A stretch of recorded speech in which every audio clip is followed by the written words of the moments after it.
ৰাতিপুৱাই গা পা ধুই সোনকালে আজৰি হ'লোঁ আৰু প্ৰথমতে চাদৰ মেখেলা এযোৰ পিন্ধি ল'লোঁ। বিহু বুলি পেলাই চাদৰ মেখেলাযোৰ পিন্ধিলে মনটো ভাল লাগে নহয়নে?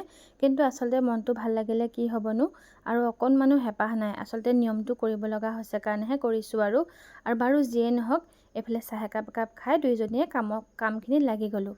মায়ে বাৰু ঘুগুনিখিনি আগতীয়াকৈ বনাই দিলে, মানে দুই ঘৰে এবাৰ বিহু একেলগে খাম। এনেও প্ৰত্যেক বছৰে একেলগেই খোৱা হয় আমাৰ ঘৰত খোৱা হয়, নহয় খুৰীহঁতৰ ঘৰত খোৱা হয়।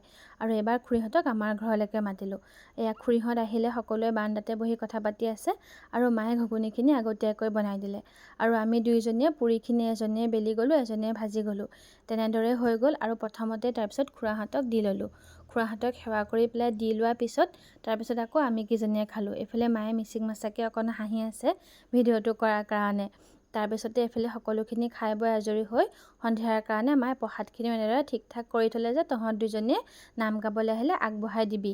আৰু এইফালে আমাৰ আইক চাওকচোন, গোটেইজনী কান্ধত গামোচা লৈ একে গাভৰু ছোৱালীজনী আৰু এইফালে খুৰাই মানে দুইটাকে লৈ গৈছে।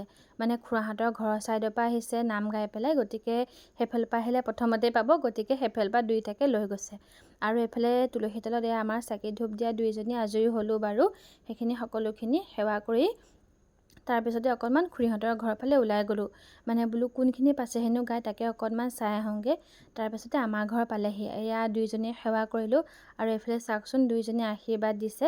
আৰু তেওঁলোকৰ আগত যিখিনি প্ৰসাদ আগবঢ়াই দিয়া হৈছিলে সকলোৱে এনেদৰে নিজে নিজে ভাগ কৰি ল'লে আৰু লৈ পেলাই সিহঁতে আৰু দুঘৰমান আছে সেইখিনি গাই পেলাই সামৰি দিব। আৰু এইবাৰ বিহুটো এনেদৰে পাৰ হৈ গ'ল। এনেও কাতি বিহু কঙালীয়ে নহয় জানো, আৰু বছৰ